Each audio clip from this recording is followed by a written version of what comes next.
Everyone was curious to know the matter. তাহলে এটার আনসারটা কি হবে? দেখো এখানে, তাহলে এই যে ওয়াচ এর জন্য যেহেতু এভরিওয়ান আছে, তাহলে এভরিওয়ান এর জন্য দে হবে, আর ওয়াচ থাকলে তোমরা জানো কি হয়? ওয়্যার হয়। আর হাবোধক থাকলে নাবোধক হবে। তাহলে দেখো, তাহলে দ্য অ্যান্সার ইজ কি? দ্য অ্যান্সার ইজ ওয়ারেন্ট দে। ওকে? তো শিক্ষার্থীরা দেখো, আমরা 18 নম্বর উল্টো শিখব যে কোন সেন্টেন্সে হ্যাড বেটার, হ্যাড ট্রেদার, উড ট্রেদার ইত্যাদি থাকলে অক্সিলারি ভার্ব হিসেবে ডিড বসে। তবে হ্যাড আর উড ও বসতে পারে। তবে হ্যাড অথবা উড ও বসতে পারে। তাহলে দেখো এটা কিভাবে হবে? দেখো ইউ, এখানে তুমি কি বলবা? এটা আসলে ইউ ড্যাশ বেটার স্টে। তাহলে হলো ইউ হ্যাড বেটার স্টে। এটা হলো আসলে ইউ হ্যাড বেটার, বেটার থাকলে এটা হ্যাড হয়ে থাকে। তাহলে ইউ হ্যাড বেটার স্টে, তাহলে আমরা লিখতে পারবো হ্যাডেন্ট ইউ লিখতে পারবো। ওকে?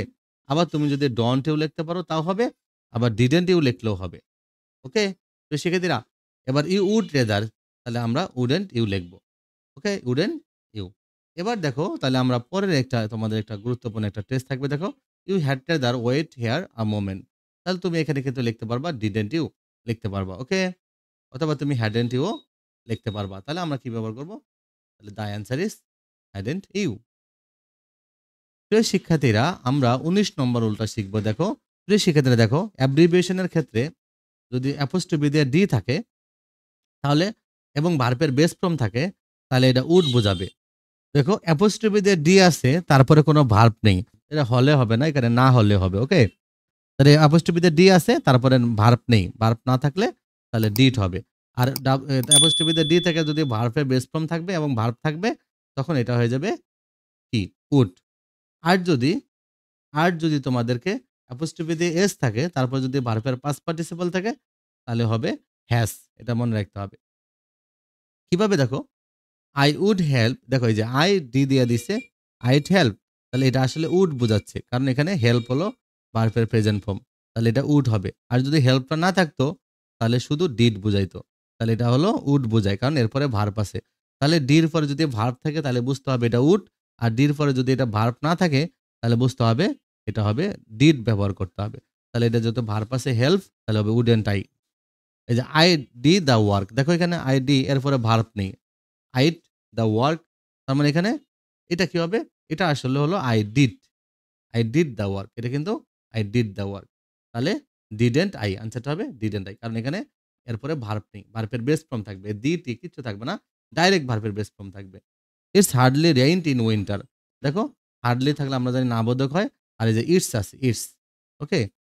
ইটস, তার মানে এখানে আমরা ইট ইজ বলতে পারবো না, কারণ রেইনড আছে। দেখো, এই যে ভি থ্রি আছে, ভার্বের পাস্ট পার্টিসিপল আছে, এজন্য হবে হ্যাজ ইট। যেহেতু নাবোধক, এজন্য আমরা লিখছি হ্যাজ ইট। না হলে কিন্তু অ্যান্সারটা হয়তো হ্যাজেন্ট ইট, হার্ডলি শব্দটা না থাকলে। এখানে কিন্তু আমরা ইজ ইট বা ইজেন্ট ইট লিখলে হবে না, কারণ দেখো এখানে রেইনড আছে। কি আছে? রেইনড, এটা মনে রাখতে হবে। ওকে? তাহলে এটা হবে হ্যাজ। দেখি হবে হ্যাজ, কারণ হলো এই যে এখানে ভার্বের পাস্ট পার্টিসিপল আছে, ক্রিয়েটেড আছে, তাহলে এটা হ্যাজ বোঝাবে, অন্য কিছু বোঝাবে না। হ্যাঁ? তাহলে হ্যাজেন্ট হি, কি হবে? হ্যাজেন্ট হি। আর হিটা আমরা বড় হতে দিয়েছি, কারণ যেহেতু সৃষ্টিকর্তাকে বোঝাচ্ছে। দেখো, তোমাদের জন্য একটা টেস্ট থাকবে। দেখো এখানে কি বলছে? দেখো শি, দেখো এখানে কি আছে? এটা হলো আসলে হ্যাজ বোঝায়, কারণ she has been busy in cleaning and dusting the drawing room. তাহলে এটা আসলে হ্যাজ বোঝাচ্ছে এটা, কারণ বিন থাকলে এটা হ্যাজ আছে। ওকে? তাহলে তোমার অ্যান্সারটা কি লিখবা? অ্যান্সারটা হবে হ্যাজেন্ট হি। অ্যান্সারটা হবে হ্যাজেন্ট হি। প্রিয় শিক্ষার্থীরা দেখো, আমরা ২০ নম্বর উল্টা শিখব। সেন্টেন্সে সাবজেক্ট হিসেবে যদি দেয়ার থাকে, তাহলে প্রোনাউন হিসেবে দেয়ারই বসবে। আর যদি দিস থাকে, তাহলে তুমি দিসই লিখতে পারবা। দোষ থাকলে দোষ লিখতে পারবা। দিস থাকলে দিস লিখতে পারবা। ওকে? দেখো, once there was a king, তাহলে আমরা কি লিখবো? Once there was a king, হাবোধক সেন্টেন্স, আমরা লিখবো wasn't there, wasn't there. This are your books, তাহলে আমরা লিখতে পারবো আর এন দিস, দেও লেখা যাবে। আর এই দিস দ্বারা প্লুরাল বোঝায়, তোমরা দে লিখতে পারবা। আর দিস দ্বারা একটা বোঝায়, তোমরা ইট লিখতে পারবা। আবার তোমরা এটাই ব্যবহার করতে পারবা। দেখো, দিস আর ইউর বুকস, তাহলে aren't this, aren't this. আবার দিস ইজ আ টাইটেল, তাহলে ইজেন্ট দিস, ইজেন্ট দিস, কারণ হাবোধক থাকলে আমরা জানি না বোধক ত্যাগ করতে হয়। তাহলে তোমাদের জন্য একটা গুরুত্বপূর্ণ টেস্ট দেখো, there is difference between the rich and the poor. তাহলে যে দেয়ার ইজ আছে, তাহলে তোমরা একটা গেস করো, তাহলে কি হবে? দেখুন তো হাবোধক সেন্টেন্স, তাহলে আমরা নাবোধক করে কিভাবে করবো? Isn't there. Isn't there. The answer is isn't there. কোনো সেন্টেন্সে যদি ভার্ব দ্বারা শুরু হয় তাহলে সেটা ইম্পারেটিভ সেন্টেন্স। মানে ইম্পারেটিভ সেন্টেন্সের ক্ষেত্রে কি হবে? ইম্পারেটিভ সেন্টেন্স উইথ ভার্ব মানে ভার্ব দ্বারা শুরু হয়। তখন ট্যাগ করতে গেলে তোমাদেরকে উইল ইউ দিতে হবে। এক্ষেত্রে সেন্টেন্সে অন্য কিছু দেখার প্রয়োজন নেই। তোমরা পড়বাই না সেন্টেন্সটা। শুরুতে ভার্ব আছে তোমরা উইল ইউ দিয়ে দিবে। অনেকে ওন্ট ইউ ব্যবহার করে বাট তোমরা উইল ইউ ব্যবহার করবা, কারণ অধিকাংশ টিচাররা এটাকে উইল ইউ সাপোর্ট করে। ওকে, দুইটাই ঠিক, তবে উইল ইউ লিখবে তোমরা। প্রিয় শিক্ষার্থীরা দেখো, ওপেন দ্য ডোর, তাহলে ওপেন শুরুতে দেখো ভার্ব আছে, তুমি লিখে দিবা will you. So plan before proceed, তবে যে শুরুতে প্ল্যান আছে verb won't you. Know thyself, নিজেকে জানো, তাহলে শুরুতে ভার্ব আছে আমরা লিখবো will you. Don't disturb me, শুরুতে ডোন্ট থাকলেও আমরা লিখবো will you. Never believe what other say, তাহলে নেভার বিলিভ এখানেও আমরা লিখবো উইল ইউ। যেহেতু ভার্ব দ্বারা আছে শুধু নেভার বা ডোন্ট থাকলেও আমরা উইল ইউ লিখবো। দেখো প্র্যাকটিস নাও, এটা কিন্তু সাবজেক্ট নাই, কিন্তু প্র্যাকটিস ইজ এটা সাবজেক্ট হিসেবে বসছে, এটা মূল ভার্ব, তাহলে আমরা লিখবো ইজেন্ট ইট। এই প্র্যাকটিসের জন্য আমরা ইট লিখবো। ওকে, এটা assertive sentence. Strike the iron while it is hot, তাহলে এই যে strike the iron while it is hot, তাহলে লিখবো হলো কি উইল ইউ। কি লিখবো? Will you. কৃষিকে দেখো, তাহলে তোমাদের জন্য একটা গুরুত্বপূর্ণ একটা টেস্ট সেন্টেন্স দেখো। Check what you are allowed and what you are not allowed, মানে তুমি কোনটা করতে পারবা আর কোনটা পারবা না করতে। তাহলে এই যে চেক শুরুতে ভার্ব আছে, তাহলে আমরা অ্যান্সারটা কি লিখবো তো গেস করো। তাহলে প্রিয় শিক্ষার্থী দেখো the answer is will you. প্রিয় শিক্ষার্থীরা আমরা 22 নম্বর রুলটা শিখবো। দেখো, কোনো সেন্টেন্সে আই থিঙ্ক, বিলিভ, হোপ ইত্যাদি থাকলে পরের অংশে ট্যাগ করতে হবে। আবার আয়ের পরিবর্তে উই থাকলে তবে অন্য পার্সন দে হি সি যারা থাকবে তাহলে প্রথম অংশেরই ট্যাগ করতে হবে। দেখো কিভাবে প্রিয় শিক্ষার্থীরা, কি বলছে উই থিঙ্ক। প্রিয় শিক্ষার্থীরা দেখো, we think you will be successful, তাহলে আমরা কি লিখবো? Won't you. কি লিখবো?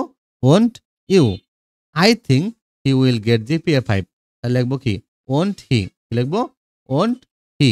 তাহলে আমরা এই যে উই থিঙ্ক আর আই থিঙ্ক এগুলো থাকলে বা বিলিভ এগুলো থাকলে আমরা এই পরের টুকুতে করব, সাবজেক্ট ভার্ব পরে থাকবে এটার করব। I think she has no interest in it, তাহলে আমরা লিখবো কি? আমরা কি লিখবো? Has she. অথবা এখানে কিন্তু ডাজ শিও লেখা যাবে, কারণ এখানে হ্যাজ দ্বারা হ্যাজকে আমরা মূল ভাব ধরে আমরা ডাস লিখতে পারবো। তুমি লিখতে পারবা ডাস শি, অথবা তুমি লিখতে পারবা has she. I believe you are coming to the airport, তাহলে আই বিলিভ এটা ট্যাগ হবে না, এই যে ইউ আর, তাহলে aren't you. Aren't you. They think English is difficult language, আমরা এখানে লিখবো, আমরা কিন্তু ইজেন্ট ইট না লিখে আমরা এখানে কি লিখতেছি? Don't they. Don't they. তার মানে আই এবং উই এর ক্ষেত্রে আমরা পরে যা থাকবে আই থিঙ্ক বা আই বিলিভ অথবা উই থিঙ্ক অথবা উই বিলিভ এগুলোর পরে দেখবা সাবজেক্ট ভার্ব এটা ট্যাগ করব। কিন্তু আই এবং উই বাদে যদি থাকে, যেমন দে আছে, তখন আমরা এইটার করব না, প্রথমটুকুরই ট্যাগ করব। আর প্রথমটুকুর ট্যাগ কি হবে? দে থিঙ্ক, তাহলে এখানে অক্সিলারি ভার্ব নাই, তাহলে প্রেজেন্ট টেন্সে ডু বা ডাস হবে। তাহলে আমরা ডু লিখবো যেহেতু দে আছে। আর হাবোধক সেন্টেন্সের নাম লিখবো ডোন্ট দে। আনসারটা হবে ডোন্ট ডোন্ট দে।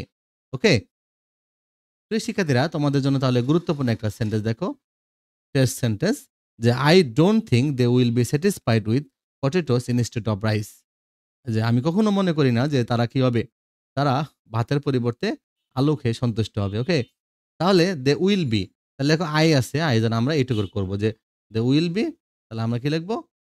অ্যান্সারটা কি লিখবো? Will they. যেহেতু নাবোধক সেন্টেন্স সেজন্য আমরা নাবোধক লিখবো উইল দে।